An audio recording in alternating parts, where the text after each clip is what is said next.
وعز بلا ریاست، اور اس کے پاس کوئی حکومت، کوئی ریاست، کوئی عہدہ، کوئی منصب نہ ہو مگر عزت ہو۔ ریاست، حکومت اور عہدہ نہ ہو مگر عزت ہو۔ لوگ اس کی عزت کسی ریاستی حکومتی منصب کی وجہ سے نہ کریں، بغیر منصب کے عزت پائے۔ بنو امیہ کا حکمران ہے، بنو امیہ کا دور ہے، خلیفہ وقت حج کا موقع ہے، صحن کعبہ میں طواف کعبہ کے لیے آیا ہے، ساتھ اس کی فوج ہے، سپاہیوں کے دستے ہیں، محافظ ہیں، وہ ہر ممکن کوشش کر رہے ہیں کہ آگے آگے دوڑ کر کہ خلیفہ وقت آ رہا ہے، امیر المومنین آ رہے ہیں، کعبے کے صحن کو خالی کروانا چاہتے ہیں تاکہ بھیڑ چھٹ جائے اور خلیفہ وقت کو طواف کعبہ کرنے میں آسانی ہو، مگر کندھوں سے کندھے لگتے جا رہے ہیں، لوگوں پر لوگ چڑھتے جا رہے ہیں،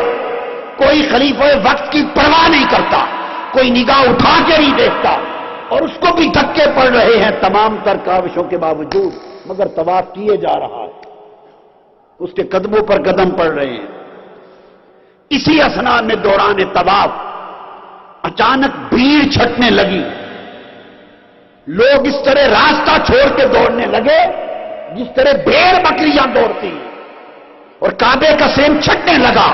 لوگ ہٹ کر پشت پیچھے کر کے عدم سے کھڑے ہونے لگے، خود بخود راستہ خالی ہونے لگا۔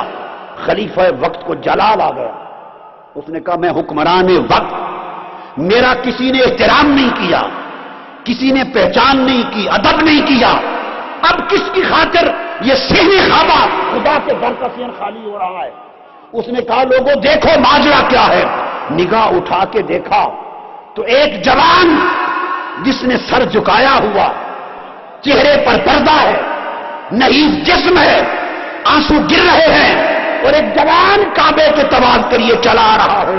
بس اس کی ہیبت دیکھ کر دنیا صحن کعبہ خالی کر رہی ہے، اس کے جسم پر لرزہ طاری ہو گیا، اور اس نے پوچھا کہ پتہ کرو یہ جوان ہے کون کہ سارا صحن کعبہ خالی ہو گیا ہے؟ کسی نے جا کے پوچھا، کہا یہ حسین کا بیٹا زین العابدین ہے۔